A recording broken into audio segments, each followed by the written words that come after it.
Day, America. Tonight's monologue, Crime and Punishment. I just came up with that title. Yeah, it would be a good one for a book, huh?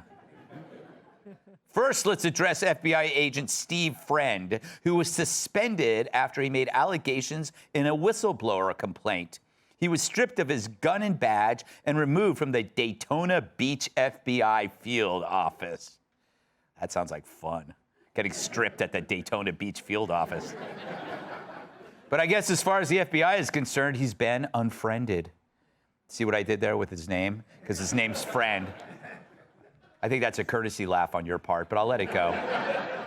Now you can keep doing it, aren't you? Okay. But don't you remember the Whistleblower Protection Act? That was such a big deal when all the anonymous leakers were coming after Trump. Now it gets ignored like Jamie Lissau's Tinder dating profile. Very lonely guy, laughing through the tears. Friend was declared absent without leave because he wouldn't take part in a SWAT raid that he considered excessive force against the January 6th folks accused of misdemeanors. In a way, it's like being punished for refusing to take part in a home invasion. But because Friend pissed off the wrong people, he was gone faster than you can say reliable sources with Brian Stelter. Never over. It's never over. I'm never letting it go. I'm never letting him go. Just gonna hug his little round body. Oh, boy.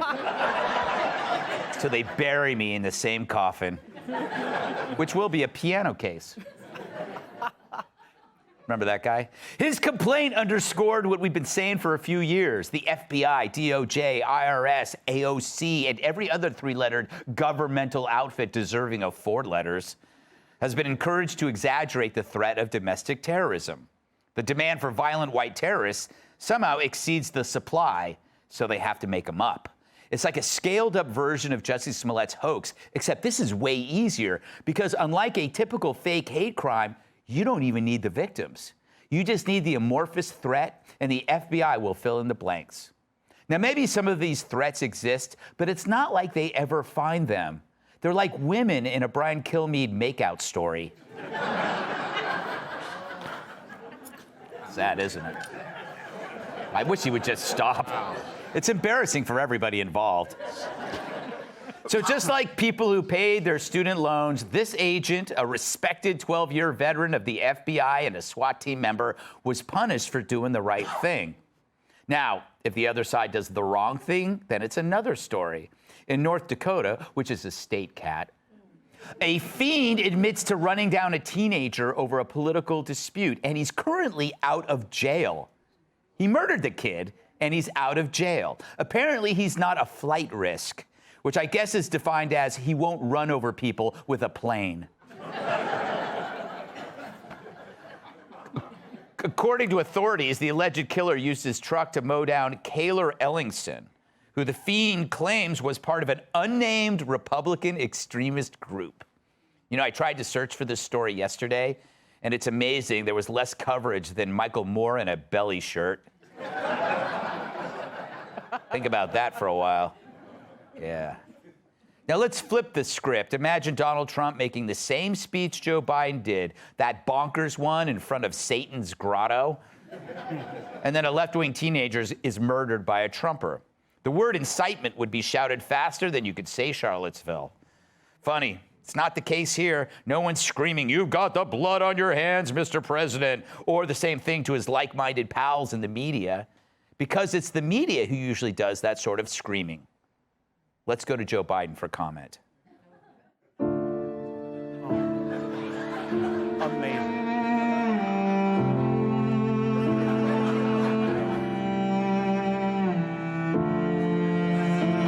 Mr. President, thank you. At the end of such a momentous event, the word thank you seems kind of inadequate. But for all the millions whose lives will be saved, to the communities where life will be transformed, thank you. So thank you, President Biden.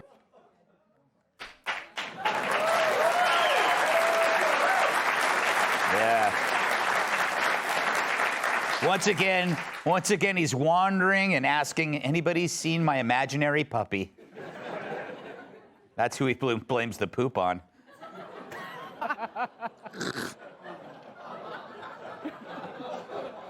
Of course, it doesn't matter to the media because the dead kid might be conservative or deplorable. He's one of the domestic threats, so perhaps, he had it coming. That's how it works today. Can you imagine anybody on the air at Fox ignoring the girl who was killed at Charlottesville or ignoring that story completely? But who knows, maybe MSNBC will do this story only after they discover that the murderer is white. But this is why, as maniacs in New York attack people with axes and machetes, slashing women in subways, clobbering the elderly for their wheelchairs, the New York AG is going after the biggest domestic terrorist of them all, Donald Trump. I haven't seen someone abuse their office like that since Matt Lauer.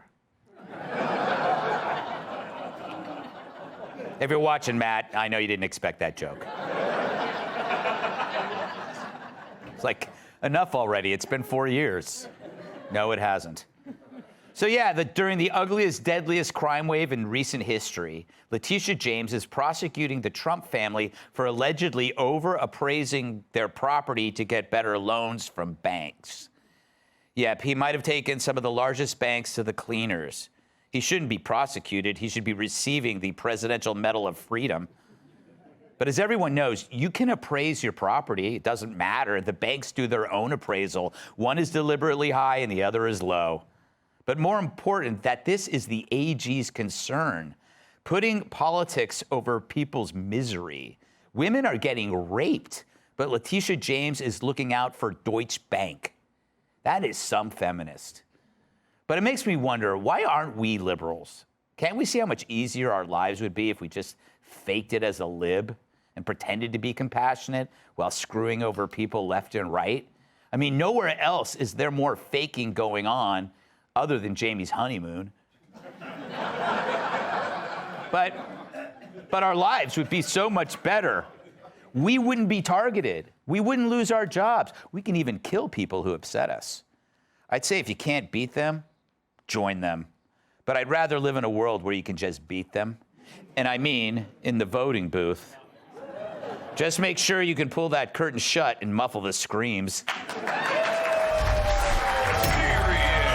Let's welcome tonight's guest. His pronouns are has and been. Actor, writer, and comedian Jamie Lissow. She thinks possum is brain food. Fox Business anchor Dagan McDowell. Her smile makes me tear up, and Smile is the name of her pepper spray. Fox News contributor Kat Tim. And he once lit a cigar off a volcano. My massive sidekick in the NWA's World Television Champion, Tyrus.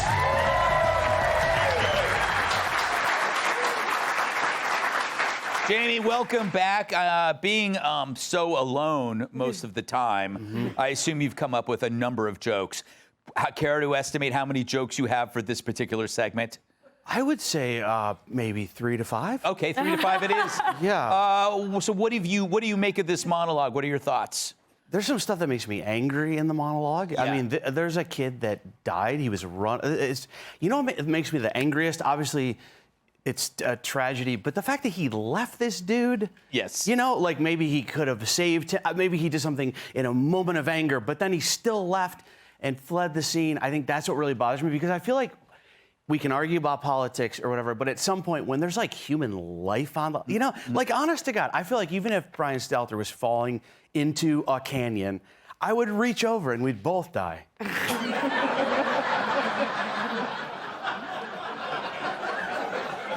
That was worth it. Well, that was a good line. Like, where is he going? Where is he going? Yeah, I didn't know either.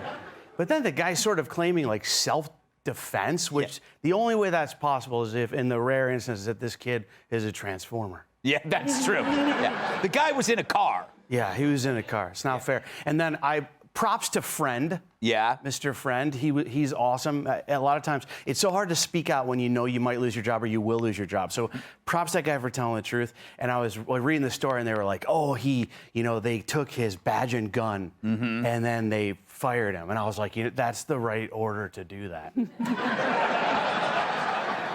Do you know what I mean? They have learned from their mistakes. Yes. Isn't it also like a cool? We're up to 4 jokes. There's one more. I also think you have a cool job when somebody like takes your badge and gun. I mean, that's like a cool. Do you know what I mean? Like when I had jobs, they'd be like, "Hey, leave your apron and your plunger and get the out of here." Well done. Thank you. Excellent work. Yes. Who can do a stand-up mini set in the middle of a serious topic? Dude, being alone really increases your productivity. Yes. Alone and rejected by the people you love. Don't forget that part. Dagan, as a New Yorker, does it make you feel safe that the AG's sole focus is Trump? Of course. Yes. You started with crime and punishment. Here it's crime and what are you gonna do? Yeah, exactly. I did think that this segment was because the little tagline was "Who deserves punishment?" So I actually thought I was gonna like have a moment for an airing of my grudges because I've been keeping them for about 50 years now. Yes. You know, on number 1 on the list, the boyfriend who picked up another woman in front of me at a bar. He's dead now. Oh.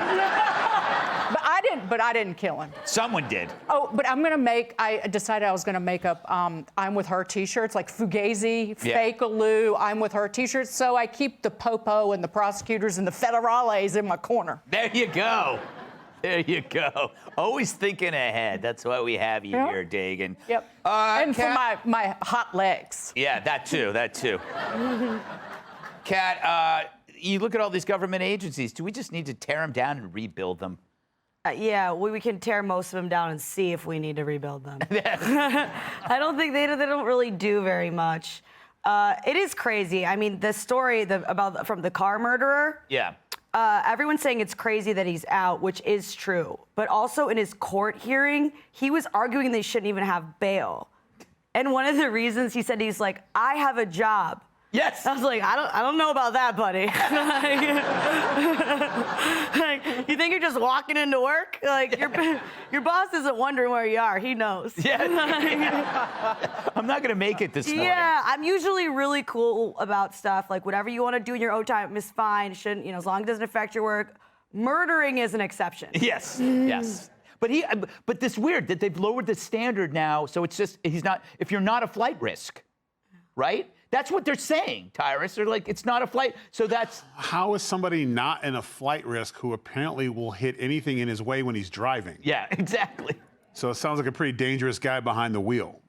And I keep hearing the argument over the conversation, or he's a murderer. He murdered a kid in cold blood. Whatever his reason was, who cares? Yeah.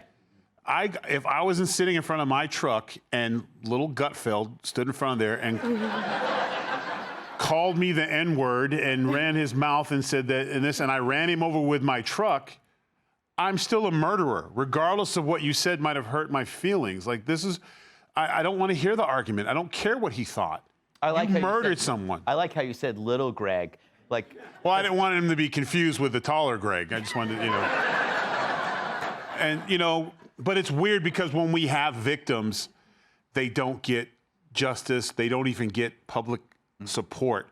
But when you don't have victims, like the Trump case, which is kind of a problem. Right. They're suing him and they're going after him, but they're missing victims. Right. It's like, Jamie, you're going to jail for murder. That's it. That's it. It's true. That's the whole. Right. That's the whole. Everyone's like, what is he saying? What is she saying? Yeah. There's no victims. There's not a banker going, Trump came in, smacked me up, made me sign this paper. There's no victim. When you appraise things high to a bank, and the bank doesn't have to take it. The bank does their own. They have their own appraisers. It's just the silliest thing. But you're right. This is just like the Biden speech. You're creating an idea that a crime was committed without having a victim.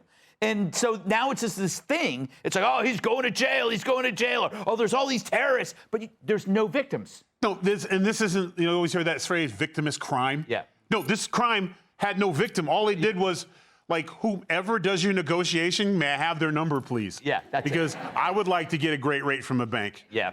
There you go. All right. Before we go, I'll be at Foxwoods Casino in Connecticut on Saturday, October 1st, with special guest Jaime Lassou. And Sugarland, Texas in November with someone named Kat. Timph. Go to gutfeld.com for tickets. Hey, Sean Hannity here. Hey, click here to subscribe to Fox News YouTube page and catch our hottest interviews and most compelling analysis. You will not get it anywhere else.